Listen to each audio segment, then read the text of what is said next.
الرحمن الرحیم. هموطنان عزیز، همشهریان کابل، امروز میفهمم که روز سختی را سپری کردین و روزهای سختی هم بالای شما گذشت و بالای همه مردم افغانستان در هفته‌های گذشته. در شرایط فعلی فقط چیزی که از شما میخوایم همیست که انشالله خدا توفیقتان بده که آرامش خود حفظ کنین.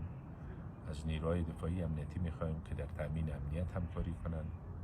از نیروهای حرکت طالبان میخوایم که بدون وارد شدن به شهر مجال بدن به صحبت ها که دوام وضعیت یا خدا نخواسته برهم خوردن وضعیت امنیتی باعث تلفات مردم، باعث خسارت به مردم نشه.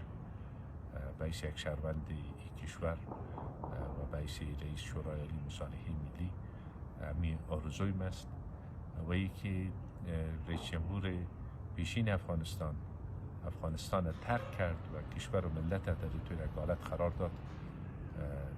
خداوند امرایش محاسبه میکنه و مردم افغانستان هم قضاوت خود خواد کرده. بازم صبر و حوصله مندی براتان استعداد دارم، توفیق براتان استعداد دارم و خداوند کمکتان کنه، یاریتان کنه که این شب و روز سخت انشالله سپری شوه و یک راهی برای مردم افغانستان و برای زندگی صلح‌آمیز مردم افغانستان پیدا شد.